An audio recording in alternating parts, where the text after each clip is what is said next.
Alam mo ba na pwede ka na makagawa ng cookies kahit wala kang oven? Yes, makakagawa ka na ng napakasarap na cookies gamit lang yung iyong kawali. Dito ay maglalagay lang ako ng 1/2 cup ng white sugar at 1/2 cup ng brown sugar. Magdadagdag din ako ng 1/2 cup ng butter. Haluin ko na siya na maigi, saka naman ako magdadagdag ng 1 medium size egg. At yung complete ingredients ay saka ko na lang ilalagay sa dulo ng aking video. Isusunod ko na rin ng 1/2 teaspoon ng vanilla at 1/2 teaspoon ng salt. Pagkatapos ko mahalo ulit, saka naman ako magdadagdag ng 2 cups ng all-purpose flour. At 1 teaspoon ng baking powder at 1 teaspoon ng baking soda. Saka ko na siya isisit para mawala yung buo-buo.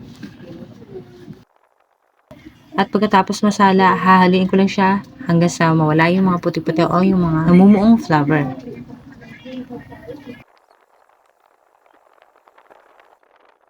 Saka naman ako maglalagay ng 1/2 cup ng chocolate chips.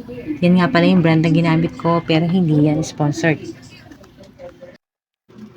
Nasa sa inyo naman kung gusto nyo pa magdagdag ng chocolate chips pero sa akin itama na yung 1/2 cup lang.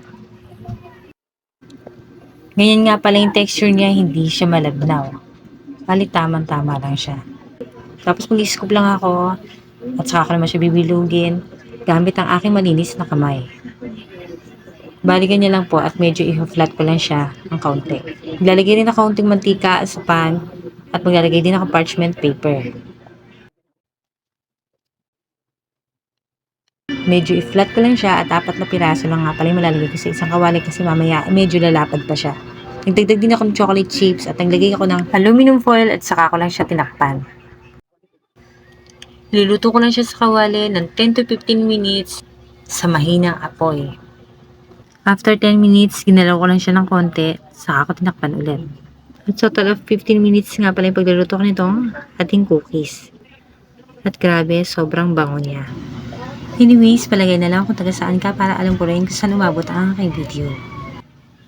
At luto na ang ating napakasarap na cookies at hindi ka magsisisi kapag sinubukan mo rin to. Kaya try na!